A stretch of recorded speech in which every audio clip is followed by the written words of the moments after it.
Hello, my name is Janine Turner, founder of Constituting America. I and Kathy Gillespie, Constituting America's CEO, welcome you to our annual 90-day study. It's entitled 90 plus 90 equals 180. History holds the key to the future. We would also like to thank Amanda Hughes for orchestrating this study. Essay 2, Principle of Governing to Secure Liberty of the People, by George Landreth. Quote, "We ought to consider what is the end of government before we determine which is the best form." End quote. John Adams. Our founding fathers did not create a government or craft a constitution to serve government's interest or even their own narrow interest. They created a government that focused on securing the liberty of the American people and that strictly limited and checked the power of the federal government.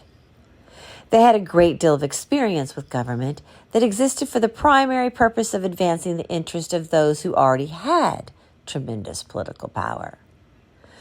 They had experienced the tyranny of the British Crown. In the Broadway play Hamilton, King George sings, quote, "And when push comes to shove, I will send a fully armed battalion to remind you of my love," end quote. And, quote, "When push comes to shove, I will kill your friends and family to remind you of my love," end quote. While these exact words were not likely uttered by King George, they were what he did in practice. It also reveals the way so many rulers treated their subjects throughout history. Our founders specifically rejected this model of abusive and unlimited government. Virtually every government in recorded history either started out or became first and foremost about increasing and preserving its own power, influence, and prestige at the expense of its subjects. Rarely has government been focused on the citizens' freedom and opportunity. This may be the rhetoric used to obtain or retain power, but it has rarely been the actual focus of government.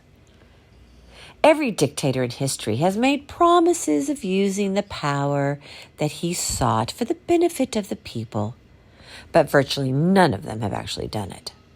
It has always been a talking point, but not an action point. Whether it was Mao or Lenin, Hitler or Mussolini, Castro or Chavez, or the Ayatollah, they all promised to create a more equal and just society and to right past wrongs. But of course, history records that they magnified and multiplied the wrongs and made society far worse.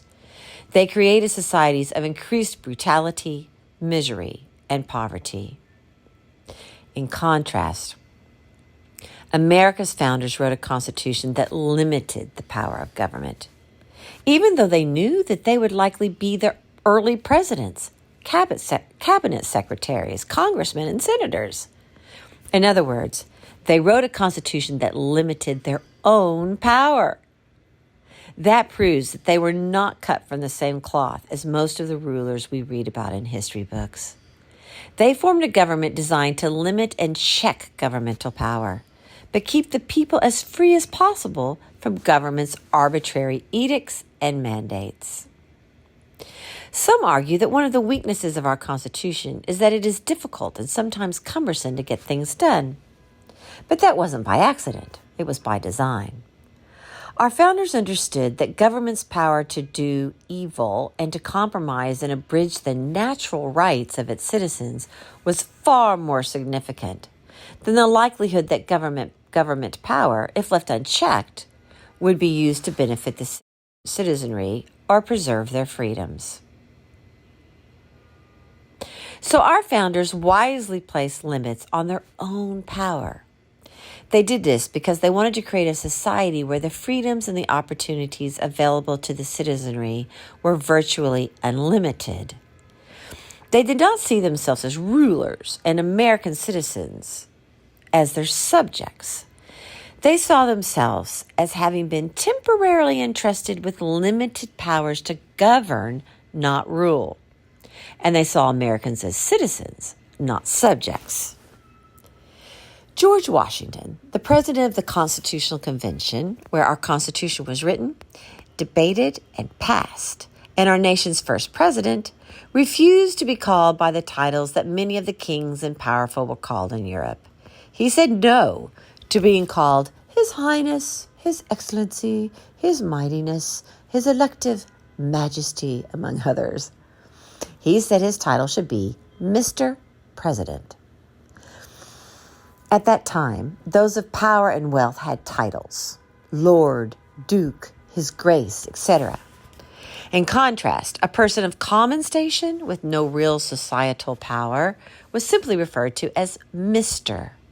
And that is the title that George Washington chose to emphasize that the government they were forming wasn't there to benefit those who held office, but to guarantee freedom and opportunity to its people.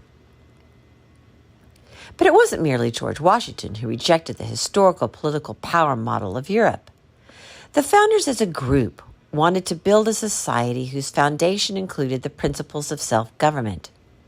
But that also didn't subject our basic rights to the popular vote. Simply stated, the Bill of Rights makes it clear that even if the vast majority of Americans don't like what you're saying or writing, you have the right to say it or write it. Even if the majority dislikes you, you have the right to due process and a fair trial if you're accused of a crime. Even if the government wants your property and claims to need it for the public good, it may not take it from you without paying you for its value. The Bill of Rights, properly understood, is not a statement of rights as much as it's a firm prohibition against a government and the majority trying to abridge our God-given rights.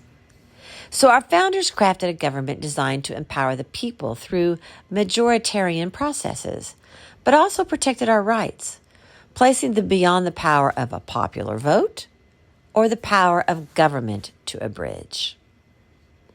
If we think about the type of constitution that most people throughout history who have aspired to power would write, we would see few limits on their power and a great deal of limits on the people and their rights. But our founders were very different, and they made a huge difference in the sort of nation the United States of America became. It was John Adams, our nation's second president and a crucial founder, who said in a letter, quote, "We ought to consider what is the end of government before we determine what is the best form," end quote. And the founders did precisely that. They thought about what they wanted America to become, a land of freedom and opportunity for its citizens, and carefully crafted a constitution to accomplish that goal. This is proof positive that our founders were very different from most of history's politically powerful figures.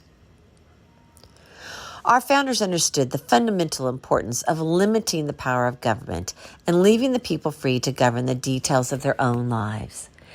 As James Madison said in the Federalist Papers, number 51, quote, "If men were angels, no government would be necessary. If angels were to govern men, neither external nor internal controls on government would be necessary. In framing a government which is to be administered by men over men, the great difficulty lies in this. You must first enable the government to control the governed, and the next place oblige it to control itself." End quote. Throughout history, governments had whatever powers they could get away with exercising, including genocide and murder of the masses.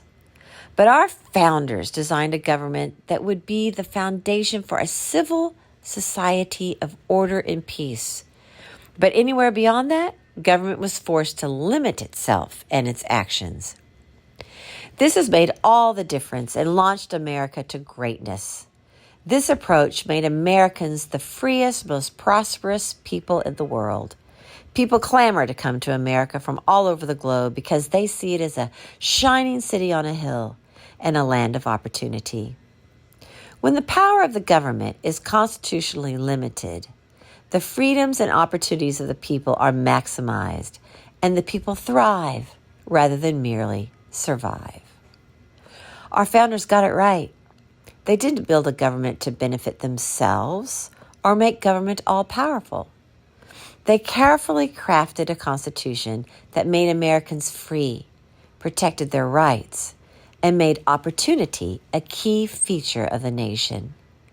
That makes our founders unique in history, and we owe them a debt of gratitude. George Landreth is the president of Frontiers of Freedom.